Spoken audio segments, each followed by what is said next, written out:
I see assisted suicide as being connected to a pattern of abuse and subjugation against disabled people. There's a connection between disability exclusion and assisted suicide in your mind? Yes, definitely. If disabled people were more visible in our culture, if disability history were taught in schools, I feel like more people would just dismiss the suggestion of helping disabled people kill themselves out of hand.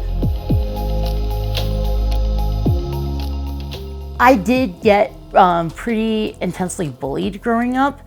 A lot of that was related to just being disabled.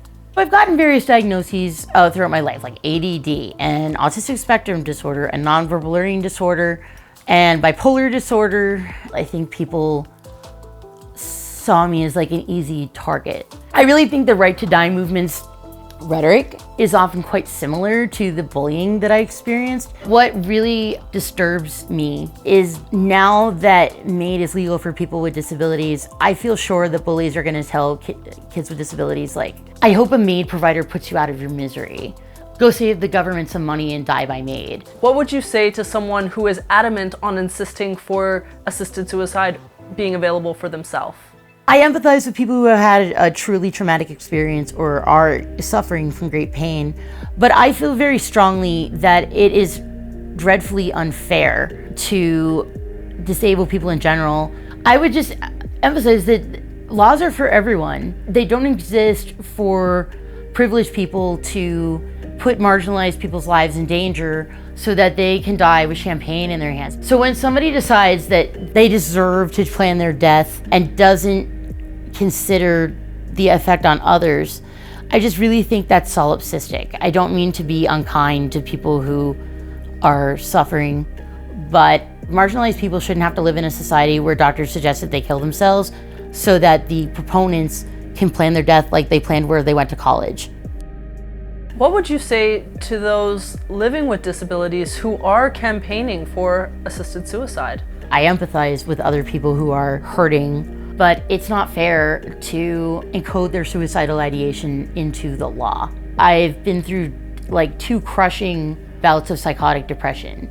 During those episodes, I could not function whatsoever. I wandered around my house in like a catatonic stupor. I could not really think a coherent thought, and the inability to think clearly lasted for 24 hours a day for 7 months. And I really thought I was gonna be sent to a state institution for the rest of my life.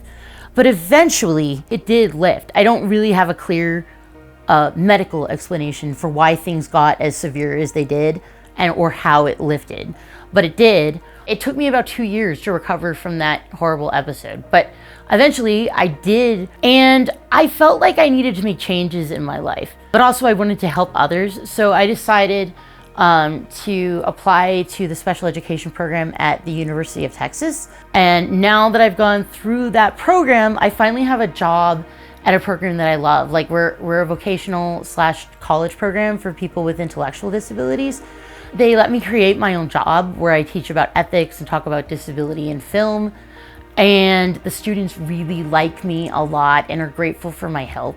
It's been a lifesaver. It's been a game changer to have my job. And if you had seen me in 2016, you would just be like, no, that person is never going to have a job ever. Now that I have this job, I've had so many times where I'm like, man, I had a great day today. Man, I'm so glad I'm alive. I feel like I have joie de vivre back in my life. And I've been feeling more like myself. What are your worries for your students and what are your hopes for them? I really worry about my students getting the message that they just don't belong in the world, that no one loves them. I want disabled people to have good things. I want the disabled community to be included, be equal in all things. I want people to be more visible. I would like students to have a community of people that encourage them to make the best of themselves and enjoy their lives.